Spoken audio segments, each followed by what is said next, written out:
I think of these things as just there's a certain amount of time, and within that time you want the best net outcome. So for all the set of actions that you can do, there's going to be some of which will fail, some of which will succeed, and you want the net useful output of your set of actions to be the highest. If something really makes sense, or if it's just what everybody else is doing. It's hard to think that way. You can't think that way about everything. It takes a lot of effort, but if you're trying to do something new, it's the best way to think. Work like hell. I mean, you just have to put in 80 to 100 hour weeks every week. All those things improve the odds of success. If other people are putting in 40-hour work weeks and you're putting in 100-hour work weeks, then even if you're doing the same thing, you know that in 1 year you will achieve what they achieve. You will achieve in 4 months what it takes them a year to achieve. If you want to make progress in things, I think the best analytical framework for understanding the future is physics.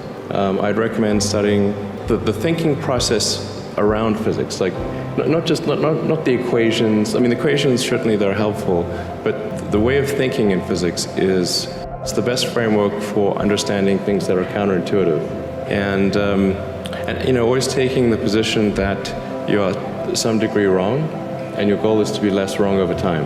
One of the biggest mistakes people generally make, and I'm guilty of it too, is wishful thinking. Like you want something to be true even if it isn't true. And so you ignore the things that, you ignore the real truth because of what you want to be true.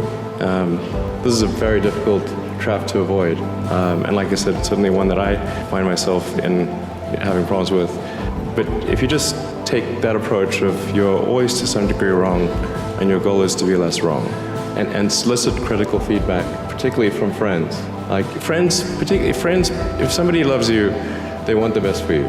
They don't want to tell you the bad things. So you have to ask them, and say, really, I really do want to know, and then they'll tell you. You don't need college to learn stuff, okay? Everything is available basically for free. You can learn anything you want for free. It is not a question of learning. There is a value that colleges have, which is like, seeing whether can somebody work hard at something, including a bunch of sort of annoying homework assignments, and still do their homework assignments and kind of soldier through and get it done. That's like the main value of college. And then also, if you probably want to hang around with a bunch of people your own age for a while, instead of going right into the workforce. So I think colleges are basically for fun and to prove you can do your chores, but they're not for learning. I think failure is bad. I don't think it's good. But if something's important enough, then you do it even though the risk of failure is high. And so I think my advice, if somebody wants to start a company, is they should bear in mind that the most likely outcome is that it's not going to work, and they should reconcile themselves to that strong possibility.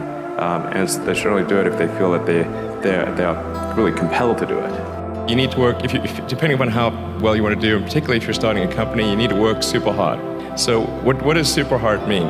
Well, when my brother and I were starting our first company, instead of getting an apartment, we just rented a small office and we slept on the couch. And we showered at the YMCA, and we're so hot up we had just one computer. So the website was up during the day, and I was coding at night, 7 days a week, all the time.